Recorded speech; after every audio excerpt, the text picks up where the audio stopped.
할렐루야. 여러분 주님 안에서 이렇게 다시 만나 뵙게 돼서 너무 반갑습니다. 예수 이름으로 사랑하고 축복합니다. 여러분 한 주 동안 잘 지내셨죠? 예, 이제 또 시간 관계상 곧바로 이제 진도를 나가도록 하겠습니다.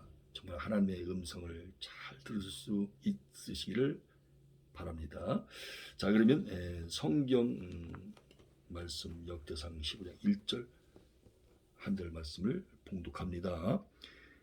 다윗이 다윗성에 자기가 살 궁궐을 지었다. 또 하나님의 궤를 둘 한 장소를 마련하고 궤를 안치할 장소에 장막을 치고. 아멘, 아멘. 자, 역대상 15장은 이제 제목을 다윗성에 옮겨진 법궤 이렇게 잡아보았습니다. 세부적으로 보면 1절부터 15절까지는 법궤를 메어 오기 위한 준비, 16절부터 24절까지는 기쁨을 노래하는 자들, 25절부터 28절까지는 온 이스라엘의 기쁨, 29절 한 절 말씀은 미갈의 멸시. 자, 그러면 본장의 개요, 한 전체적인 숲이죠. 본장의 개요, 전체적인 숲을 한번 보면 13장에서 다윗은 하나님의 법궤를 예루살렘으로 옮겨오려 했으나 실패한 바 있습니다. 이제 본장에는 오벳 에돔의 집에 3개월 동안 머물러 있던 법궤를 다윗이 예루살렘까지 무사히 옮겨 놓게 되는 모습이 기록되고 있습니다. 다윗을 비롯한 온 이스라엘 백성들은 이 일로 인하여 기쁨과 감사에 넘쳐 하나님께 찬양을 드리게 되었습니다. 얼마나 기쁜 일이에요. 이처럼 하나님의 임재를 상징하는 법궤를 왕도 예루살렘에 모시려고 애쓴 다윗의 열심은 오늘날 각자의 마음 중심에 그리스도를 모시고 살아가는 성도들의 모본이라고 할 만합니다. 자, 이번에는 1절부터 15절까지 말씀을 가지고 다윗은 오벳 에돔의 집에 보관되어 있는 법궤를 다시 옮겨오기 위해서 어떤 준비를 하였는지 그 부분을 알아보도록 하겠습니다. 첫째로 하나님의 궤를 둘 처소를 준비하고 성막을 만들었습니다. 1절에 나와 있습니다. 두 번째로는 또한 레위인 외에는 언약궤를 옮길 수 없다고 생각하여서 아론 자손과 레위 사람들을 불러 모았습니다. 예, 레위인만이 할 수 있다 그 말이죠. 옮길 수 있는 것은. 셋째로 그중 특별히 제사장 사독과 아비아달 그리고 레위 사람 우리엘, 아사야, 이사야가 아니고요. 요엘, 스마야, 엘리엘, 암미 나답에게는 그들의 몸을 성결하게 하여 법궤를 매도록 지시하였습니다. 다윗은 네 번째로 또한 노래하는 자들과 음악을 연주할 자들을 준비하였습니다. 12절부터 20절에 나와 있습니다. 다섯 번째로 그리고 궤를 지킬 자들도 지명하여 준비시켜 놓았습니다. 23절 24절에 나와 있습니다. 법궤를 지킬 사람들을 또 이렇게 지명했다고 그러죠. 지명했다는 것이지요. 여섯 번째로는 다윗은 전번의 경우와는 달리 이번에는 이처럼 하나님의 규례대로 철저히 준비하였던 것입니다. 여러분 한번 13장 7절을 한번 비교해 보십시오. 자, 이번에는 이제 4절부터 10절까지 말씀을 가지고 다윗이 궤를 메어 오기 위해 불러 모은 레위 자손의 수는 얼마나 되는지 그 부분을 알아보도록 하겠습니다. 고핫 자손은 이제 족장이 우리엘인데 120명, 무라리 자손은 족장이 아사야인데 220명, 게로솜은 족장이 요엘인데 130명, 엘리사바는 족장이 스마야인데 200명, 헤브론은 족장이 엘리엘인데 80명, 우시엘은 족장이 암미나답인데 112명, 도합 862명이었습니다. 862명. 자, 이번에 13절 말씀을 가지고 다윗은 전에 베레스 우사 사건이 일어난 원인이 무엇 때문이라고 생각하고 있습니까? 하나님께서 지시하신 방법대로 법궤를 운반하지 않았던 것이 원인이라고 생각하고 있습니다. 정확하게 이제 그 이유를 이제 알게 된 것이죠. 즉 레위 제사장들이 메어야 할 법궤를 수레에 실었던 것이 화근이었다고 생각한 것입니다. 예, 어깨에다 법궤를 매야 되잖아요. 그런데 수레에다 실었던 거예요. 이처럼 다윗은 그들에게 일어난 사건의 원인을 정확히 규명하여 그 실수를 철저히 회개하고 이제는 온전히 하나님께서 지시하신 규례대로 순종하려고 하였습니다. 예, 하나님 말씀대로 철저하게 이제 준비했다. 이렇게 하도록 누가 하셨어요? 하나님 하셨습니다. 예. 혹 우리에게 뜻하지 않은 사고나 혹 우리에게 뜻하지 아니한 사고나 재난이 임한다면 먼저 우리가 하나님의 뜻에 어긋난 생활을 하지 않았었는지 돌이켜볼 필요가 있습니다. 우리가 살다 보면 어려운 일을 경험할 수 있잖아요. 어려운 일을 만날 수 있잖아요.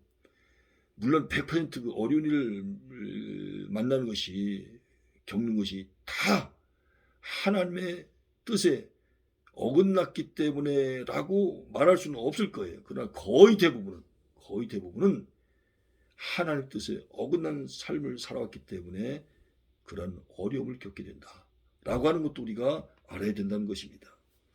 그리하여 우리의 잘못을 명백히 깨달아 철저히 회개하고 다시는 하나님의 길을 벗어나지 않겠다는 굳은 결의와 삶이 있어야만 하는 것입니다. 자, 이번에는 16절부터 24절까지 말씀을 가지고 레위 사람 중에서 노래하는 자로 뽑힌 사람은 누구입니까?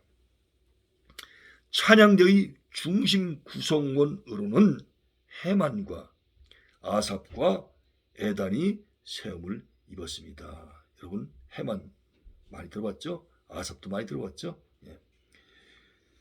그런데 이들은 놋재금을 치기도 하였습니다. 19절에 나와 있거든요. 이 놋재금은 오늘날 우리가 이해하기 쉬운 어떤 말로 말씀을 드리면 표준 새 번역에는요, 제가 갖고 있는 성경 거기는 심벌지라고 나와 있어요. 심벌지. 여러분 심벌지 아시죠?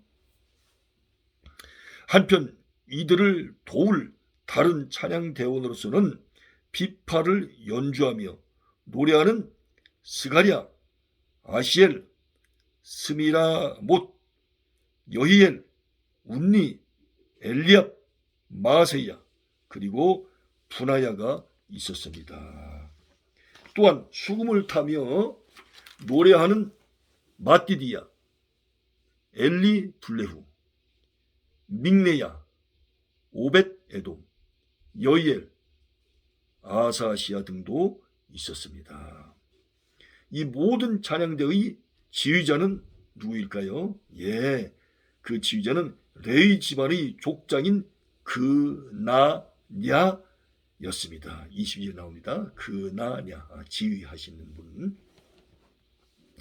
자, 이번에는 25절부터 29절 말씀을 가지고 언약궤를 메고 올라올 때 다윗을 비롯한 이스라엘 백성들의 태도는 어떠하였습니까?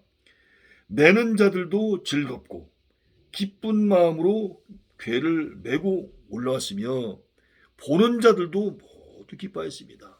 이 궤는 법궤를 말씀하고 있는 것이죠. 하나님의 궤라고도 합니다. 증거궤라고도 하죠. 또한 노래하는 무리들은 힘있게 노래를 부르며 악기를 연주하였으며 온 백성들은 기쁨에 넘쳐 함성을 지르게 되었습니다. 한편 궤를 맨 레위인과 찬양대는 세마포로 된 겉옷을 입고 뭐를 입었다고요? 세마포. 특히 세마포로 된 겉옷을 입고 있었으며 특히 다윗도 세마포 에봇을 입고 있었습니다. 또한 백성들은 레위인들이 아무런 사고도 당하지 않고 무사히 죄를 맬 수 있었던 사실로 인하여 하나님께 감사의 제사를 드렸습니다. 예배를 드렸다 그 말이죠. 감사 예배 26절에 나와 있습니다. 26절. 반면에 정말 법궤가 돌아올 때 제가 지금부터 말씀드린 내용, 그런 태도를 정말 보여서는 안 되는데 세상에 하나님께 기뻐하시지 않는 태도를 보인 사람이 있어요. 그 말씀을 올릴게요. 반면에 다윗의 아내인 미갈은 다윗이 기뻐 뛰놀며 춤추는 모습을 보고서 다윗을 업신여기며 경멸하는 마음을 갖게 되었습니다. 29절 나와 있습니다. 아마 자기 생각에는 왕이 채통이 있지, 저게 왕이 뭐하는 행동이야? 아무리 기뻐도 그렇지 절제 좀 하지. 온 백성이 다 보고 있는데 그렇게 아마 생각해서 이런 아마 마음의 반응을 보였던 것 같습니다. 아니 뭐 또 다른 이유가 또 있을 수도 있겠죠. 제가 다 알지 못하는 성경이 또 다 말씀하고 있지 않으니까 특별히 어떻게 말씀을 올지 모르겠습니다만 하여튼 제 생각은 그런 생각이 들어요. 오늘날에도 하나님의 은혜와 사랑하심에 대해 감격하여 기뻐하는 자가 있는가 하면 그러한 기쁨에 동참하지 못하고 오히려 비난하는 미련한 자들도 있기 마련입니다. 이렇게 모두가 다 기뻐하는데 혼자만 기뻐하지 못하는 그분을 생각하면 참 어떻게 보면 참 불쌍한 마음이 들기도 합니다. 참 안타까운 마음이 들어요. 하나님께서 너무나 기뻐하시는 그런 일을 하고 있음에도 불구하고 그걸 못 알아보니까 그걸 모르니까 참 안타깝잖아요. 드디어 법궤가 안전하게 예루살렘으로 왔습니다. 우사 사건을 통해서 얼마나 큰 충격과 교훈과 회개가 나왔겠습니까? 우사가 수레에다가 이제 법궤를 싣고 올 때 그때 우사만 온 것이 아니고 효와 함께 왔거든요. 두 번째는 이렇게 이제 하나님께 영광을 온전히 돌렸잖아요. 근데 첫 번째는 실패했잖아요. 그렇죠? 가드 출신 아비나답의 집에 있었던 법궤를 수레에다 싣고 옮기려고 하다가 베레사에서 우사가 이제 법궤가 이제 떨어지려고 했던가 봐요. 그걸 이제 붙잡으려고 하다가 거기서 즉사를 당한 것입니다. 근데 이제 두 번째는 이제 성공을 했잖아요. 근데 오늘 말씀하게 되면 다윗이 철저히 준비하는 것을 봅니다. 이 말은 이제 좀 말을 바꾸자 얘기하면 첫 번째 때는 그렇게 철저히 준비하지 못했다는 것이죠. 처음부터 이렇게 철저히 준비를 해야 됨에도 불구하고 그렇게 신앙이 좋다는 다윗도 이런 엄청난 이제 하나님 앞에 범죄를 저지릅니다. 여러분, 우리 신앙은 그걸 준비하는 그런 삶을 살아가지 아니하면 안 된다고 하는 것을 다시 한번 분명히 깨달을 수가 있습니다. 분명히 깨달을 수 있어요. 하여튼 첫째도 말씀 위에, 둘째도 말씀 위에, 셋째도 말씀 위에. 그러하기 위해서는 말씀 공부를 철저히 알아야 되고 해야 되고 말씀을 정확히 알아야 됩니다. 그리고 확실히 알아야 됩니다. 그리고 끊임없이 말씀을 읽고 묵상하고 암송하고 공부하고 연구하고 그리고 이제 나의 것으로 삼아야 됩니다. 그래야 그 말씀에서 벗어나지 않습니다. 조금만 자만하면 조금만 방심하다가는 큰일 나거든요. 다윗이 우사가 이렇게 중간에서 즉시로 죽임을 당할 줄 꿈엔들 생각했겠습니까? 상상이나 했겠습니까? 이 일을 겪었을 때 얼마나 엄청난 충격과 두려움과 죄책감에 시달렸겠습니까? 예. 웃사가 자기가 원해서 한 게 아니잖아요. 다윗이 시켜서 그렇게 하는 것이 아니겠습니까? 심부름하다가 이렇게 웃사가 죽은 거예요. 다시 말하면 다윗의 아랫사람이 죽임을 당한 겁니다. 그러니 그 고통이, 그 양심의 고통이 얼마나 컸겠습니까? 그렇잖아요. 그래서